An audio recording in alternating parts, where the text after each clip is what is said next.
মৰমৰ ছাত্ৰ ছাত্ৰীসকল, তোমালোক কেইবাজনেও ছ'চিয়লজি পুনৰ কেইটামান কুৱেশ্যন এনচাৰ দিবলৈ পোৱাৰ কাৰণে মই কেইটামান চেম্পল কুৱেশ্যনছ তোমালোকক দাঙি ধৰিছোঁ। যিহেতু তোমালোকৰ ছ'চিয়লজি দেখিছোঁ প্ৰায়বোৰ কিতাপতে পিছফালে কুৱেশ্যন দিয়া নাই, তাৰ কাৰণে তোমালোকৰ ইউনিট ৱাইজ কেইটামান চেম্পল মডেল কুৱেশ্যন টাইপ আৰু প্ৰত্যেকটো ইউনিটৰে কেনেকুৱা ধৰণৰ কুৱেশ্যন হ'ব সেই কুৱেশ্যন কেইটামান তোমালোকৰ মাজত শ্বেয়াৰ কৰি দিছোঁ। তোমালোকে চাবাচোন। যিহেতু তোমালোকে গম পাইছাই তোমালোকৰ 4টা ইউনিট আছে আৰু 4টা ইউনিটৰ পৰা তোমালোকৰ 20 মাৰ্কছকৈ আহিব। গতিকে গোটেইকেইটা ইউনিট তোমালোকে ভালকৈ পঢ়িব লাগিব। এতিয়া যিহেতু তোমালোকৰ অলৰেডি মই যিখন চেম্পল পেপাৰ দিছোঁ তাত কেইটামান কুৱেশ্যনহে মই চিলেক্ট কৰি দিব পাৰিছোঁ প্ৰতিটো ইউনিটৰ। গতিকে প্ৰতিটো ইউনিটত কেনেকুৱা ধৰণৰ কুৱেশ্যন হ'ব পাৰে সেই গোটেই কুৱেশ্যনখিনি তোমালোকক শ্বেয়াৰ কৰি দিছোঁ, যাতে সেই কুৱেশ্যনৰ মতে তোমালোকে বস্তুখিনি পঢ়িবলৈ চেষ্টা কৰা। আৰু যদি কিবা বস্তু বুজি নোপোৱা মোক জনাবা, মই পাৰিলে তোমালোকক সহায় কৰিম। এতিয়া চোৱা, মডেল কুৱেশ্যন টাইপত এনেকুৱা ধৰণৰ গোটেই ইউনিটকেইটা মিক্স কৰি আকৌ এখন পেপাৰ যদি তোমালোকক দিয়া হয় এনেকুৱা ধৰণে আহিব পাৰে।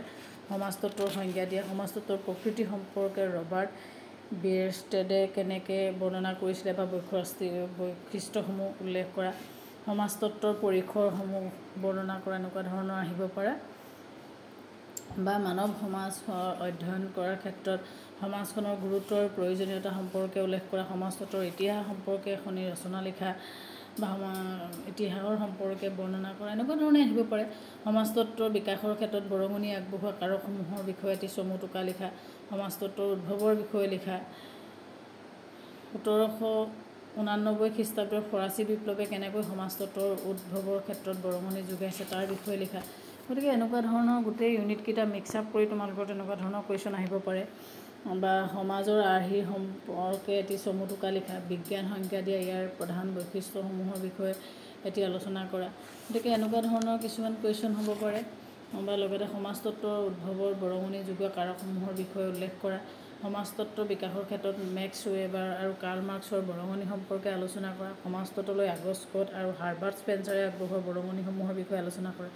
গতিকে গোটেই ইউনিটকেইটা মিক্স আপ কৰি এনেকুৱা কেইটামান মডেল কুৱেশ্যন হ'ব পাৰে, যিখিনি তোমালোকে যেতিয়া ইউনিট ৱাইজ কমপ্লিট চিলেবাছখন পঢ়ি যাবা তেতিয়া গমেই পাবা যে কেনেকুৱা ধৰণৰ কুৱেশ্যন আহিব। কিন্তু কুৱেশ্যনটো তোমালোকৰ মনত থাকিলে তেতিয়া উত্তৰটো কৰিবলৈ বেছি সুবিধা হ'ব। সেইকাৰণে কুৱেশ্যনখিনি মই তোমালোকক দি দিছোঁ। বা শ্বৰ্ট নোট এনেকুৱা ধৰণৰ আহিব পাৰে, ইভালুশ্যনেৰী মডেল অফ ছ'চাইটি, সমাজৰ ক্ৰমবিৱৰ্তনৰ আৰ্হি, সমাজৰ সংঘৰ্ষমূলক আৰ্হি বা সমাজৰ কাৰ্যাত্মক আৰ্হি, এনেকুৱা ধৰণৰ আহিব পাৰে। বা সমাজতত্ত্বীয় অধ্যয়ন কৰাৰ ক্ষেত্ৰত কি কি পদক্ষেপ বা পৰ্যায় গ্ৰহণ কৰা হয় এইখিনি লিখিব পাৰা বা এইখিনি বিষয়ে পঢ়িব পাৰা। এতিয়া যদি আমি ইউনিট ৱাইজ কেনেকুৱা ধৰণৰ কুৱেশ্যন হয় তেতিয়া সেই কুৱেশ্যনখিনি এনেকুৱা ধৰণৰ হ'ব পাৰে।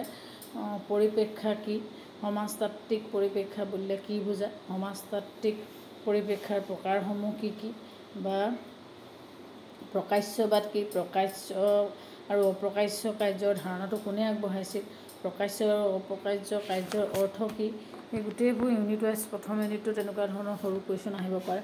সংঘৰ্ষবাদী পৰিপ্ৰেক্ষা কি, মাৰ্ক্সৰ ব্যাখ্যাৰ দৰে এখন দেশৰ সমাজত কিবোৰ কাৰকে সংঘৰ্ষ কৰিব পাৰে, সামাজিক সংহতি মানে কি, বা সামাজিক সচেতনতা বুলিলে কি বুজা, প্ৰকাশ্যবাদৰ অৰ্থ কি, সমাজতত্ত্বীয় পৰিপ্ৰেক্ষা হিচাপে প্ৰকাশ্যবাদৰ ওপৰত সমালোচনাত্মক আলোচনা দাঙি ধৰা, প্ৰকাশ্যবাদৰ প্ৰতিজ্ঞা আৰু অনুমানসমূহ কি কি।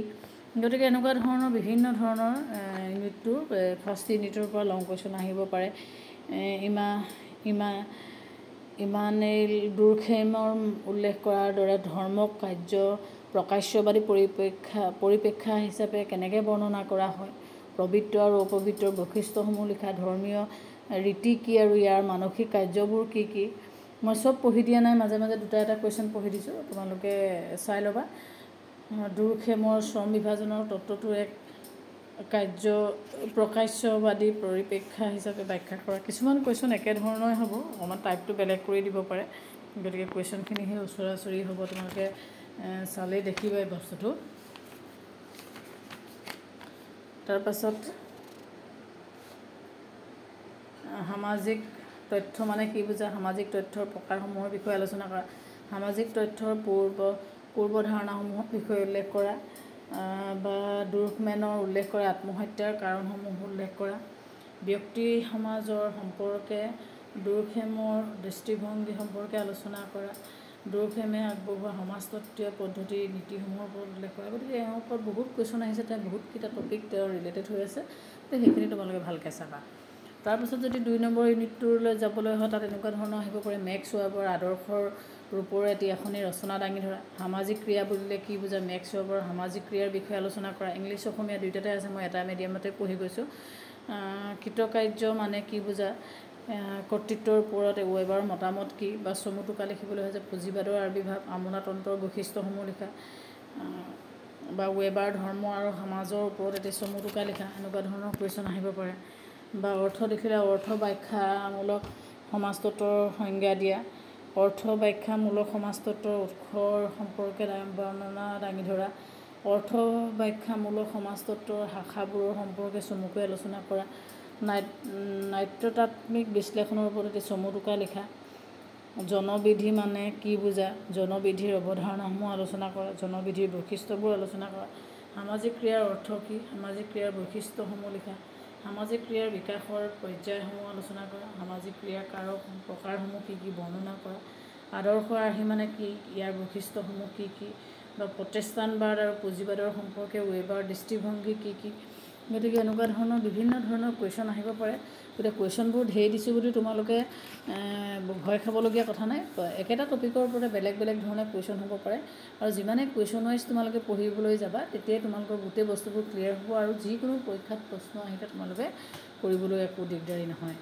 বা আদৰ্শ আৰ্হি বুলিলে কি বুজা, ইয়াৰ বৈশিষ্ট্যসমূহ বৰ্ণনা কৰা, আদৰ্শ আৰ্হি প্ৰকাৰসমূহ কি কি, পুঁজিবাদৰ বিকাশত সহায় কৰা প্ৰমূল্যবোধৰ আলোচনা কৰা।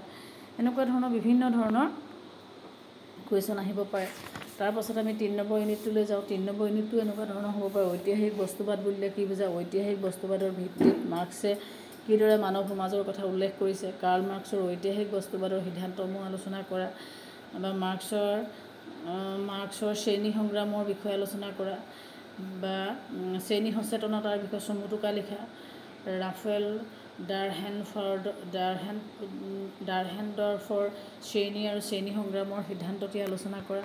চমু টোকাত আকৌ লিখিবলৈ আহিব পাৰে মাৰ্ক্স আৰু ডাৰহেণ্ডবাৰ্ডৰ সিদ্ধান্তৰ পাৰ্থক্যসমূহ লিখা, কাৰ্ল মাৰ্ক্সক প্ৰভাৱিত কৰা কাৰকসমূহৰ ওপৰত এটি চমু টোকা লিখা, মাৰ্ক্সৰ ঐতিহাসিক বস্তুবাদৰ মূল দিশসমূহৰ সম্পৰ্কে আলোচনা কৰা, কাৰ্ল মাৰ্ক্সৰ শ্ৰেণী তত্ত্বটোৰ বিষয়ে লিখা, শ্ৰেণী সংগ্ৰাম বুলিলে কি বুজা, শ্ৰেণী সংগ্ৰামৰ কাৰকসমূহ উল্লেখ কৰা। গতিকে ইউনিট ৱাইজ বিভিন্ন ধৰণৰ কুৱেশ্যন হ'ব পাৰে। তাৰপাছত যদি আমি তালৈ যাওঁ, 4 নম্বৰ ইউনিটটোত হ'ব পাৰে সামাজিক মুখামুখি সংঘৰ্ষ আৰু আনৰ সাধাৰণীকৰণৰ অৱধাৰণা কেনেকৈ সংজ্ঞা নিৰূপণ কৰিব পাৰি, কোনবোৰ কৰ্মৰাজিৰ যোগেদি প্ৰতীকী আত্মক্ৰিয়াৰ মৌলিক প্ৰতিজ্ঞাবোৰ বিকাশৰ সাধন হৈছে আলোচনা কৰা, প্ৰতীকী আত্মক্ৰিয়াবিধি তত্ত্ব অতি কমেও 2টা চিন্তাধাৰাৰ মাজত নাম উল্লেখ কৰিব বিচৰা হৈছে, 2টাৰ মাজত থকা প্ৰভেদবোৰ লিখা। তাৰপাছত আহিব নাট্যতাত্ত্বিক উপগম মানে কি বুজা, কোনে ইয়াক বিধিবদ্ধ কৰিছিল, সামাজিক আত্মক্ৰিয়াত চৰিত্ৰ ৰূপায়ণৰ সন্মুখ মঞ্চ আৰু পিছৰ মঞ্চ বুলিলে কি বুজা, প্ৰায়োগিক গৱেষণাৰ প্ৰতীকী আন্তঃক্ৰিয়াবাদী পদ্ধতিবোৰক কেনেকৈ ব্যৱহাৰ কৰা হয়, ব্লুমাৰে বৰ্ণনা কৰা আন্তঃক্ৰিয়াৰ প্ৰকৃতিবোৰ কি কি। গতিকে এনেকুৱা ধৰণৰ বিভিন্ন কুৱেশ্যন আহিব পাৰে। সমাজতাত্ত্বিক বোধগম্যতাৰ পৰা মিডৰ মন, আত্মসত্তা আৰু সমাজৰ গুৰুত্ব কি লিখা। গতিকে বিভিন্ন ধৰণৰ কুৱেশ্যন তোমালোকৰ ইউনিট ৱাইজ আহিব, আৰু ইউনিট ৱাইজ এনেকৈ তোমালোকে মনত ৰাখিবলৈ চেষ্টা কৰিবা যে আত্মসত্তা বুলিলে কি বুজা, মিডে আত্মসত্তাক কেনেদৰে বিশ্লেষণ কৰিছে বুজাই লিখে, মিডে উল্লেখ কৰা আত্মসত্তাৰ পৰ্যায় 2টা কি কি, বা মিডৰ আনৰ সাধাৰণীকৰণ তত্ত্বৰ বৰ্ণনা কৰা, গোফমেনে দাঙি ধৰা আন্তঃক্ৰিয়াৰ লক্ষণসমূহৰ বিষয়ে বৰ্ণনা কৰা। গতিকে তোমালোকৰ যিহেতু 4টা ইউনিট আছে, আৰু 4টা ইউনিটৰ পৰা 20 মাৰ্কছ আহিব, গতিকে 4টা ইউনিটে খুব ইম্পৰ্টেণ্ট, আৰু সেই ইম্পৰ্টেণ্ট কুৱেশ্যনবোৰ তোমালোকৰ টপিক ৱাইজ যিখিনি বস্তু আছে গোটেই বস্তুখিনি পঢ়ি যাবা। যিহেতু প্ৰথমৰ যিটো ইউনিট হৈছে সমাজতাত্ত্বিক পৰিপ্ৰেক্ষা, সমাজতাত্ত্বিক পৰিপ্ৰেক্ষা কি, সমাজতাত্ত্বিক পৰিপ্ৰেক্ষাৰ মূল কেন্দ্ৰবিন্দু কি, প্ৰকাৰ কি, বা প্ৰকাশ্যবাদ কি, প্ৰকাশ্যবাদৰ প্ৰতিক্ৰিয়া কি। তাৰপিছত এটা টপিকতে মানে তোমালোকৰ যিটো ইউনিট চাব পইণ্টবোৰে বহুত বেছি সেইখিনিৰ কাৰণে ডিটেইলছ পঢ়িবা। তাৰপিছত দুৰ্খেমৰ প্ৰকাশ্যমানৰ কথা দিয়া হৈছে, যিটো টপিক চিলেবাছত দিয়া আছে সেই গোটেইখিনি বস্তুৰ বিষয়ে ভালকৈ পঢ়িবা। ধৰ্ম আৰু সমাজৰ বিষয়ে আছে, সামাজিক তথ্যৰ বিষয়ে আছে, সামাজিক সংহতিৰ বিষয়ে পঢ়িব লাগিব, আত্মহত্যাৰ কাৰণ আৰু প্ৰকাৰৰ বিষয়ে পঢ়িব লাগিব। 2 নম্বৰ ইউনিটটোত যদি আমি চাবলৈ যাওঁ, ব্যাখ্যামূলক সমাজতত্বৰ কথা আহিব, তাত মেক্সৱেৰৰ কথা আহিব, ব্যাখ্যামূলক আদৰ্শ আৰু ৰূপৰ আহিব, ধৰ্ম আৰু ৰাজনীতি আহিব, আমোলাতন্ত্ৰৰ কথা আহিব, কৰ্তৃত্বৰ কথা আহিব। 3 নম্বৰটো হৈছে সংঘৰ্ষবাদী পৰিপ্ৰেক্ষা হ'লে কাৰ্ল মাৰ্ক্সৰ কথা আহিব, ইতিহাসৰ বস্তুবাদী ধাৰণা, মানৱ ইতিহাসৰ স্তৰবাদী ধাৰণা, কাৰ্ল মাৰ্ক্সৰ নিজৰ ধাৰণাখিনি আহিব। সামাজিক শ্ৰেণীতত্বৰ কথা আহিব, শ্ৰেণী সংগ্ৰামৰ কথা আহিব, পুঁজিবাদী ব্যৱস্থাৰ কথা আহিব। তাৰপাছত 4 নম্বৰ ইউনিটটো আন্তঃক্ৰিয়াবাদ পৰিপ্ৰেক্ষা, তাত প্ৰতীকী আন্তঃক্ৰিয়াবাদৰ হাৰ্বাৰ্ট ব্লুমাৰৰ কথা আহিব, আন্তঃক্ৰিয়াবাদ জন হাৰ্বাৰ্ট মিডৰ কথা আহিব, দৈনন্দিন জীৱনত আত্মহত্যাৰ কথা আহিব। গতিকে যিকেইটা টপিক তোমালোকৰ ইউনিট ৱাইজ দিয়া আছে গোটেই টপিকবোৰ ভালকৈ খৰচি মাৰি এবাৰ পঢ়া। আৰু তাৰপাছত তোমালোকে এই ইউনিট ৱাইজ যিখিনি কুৱেশ্যন ইয়াত দিয়া হৈছে বা তোমালোকে অলৰেডি পঢ়িছাই, সেই কুৱেশ্যনখিনি ছল্ভ কৰিবলৈ চোৱা। তেতিয়া যিকোনো কুৱেশ্যন আহিলে তোমালোকে পাৰিবাই, নোৱাৰাৰ কোনো কথাই নাই। গতিকে আশা কৰোঁ মই দিয়া এই কুৱেশ্যনখিনিয়ে তোমালোকক অলপ হ'লেও সহায় কৰিব। যদি কিবা টপিকৰ ওপৰত কিবা কনফিউজন থাকে জনাবা, মই চেষ্টা কৰিম তোমালোকক সহায় কৰিবৰ কাৰণে। ধন্যবাদ।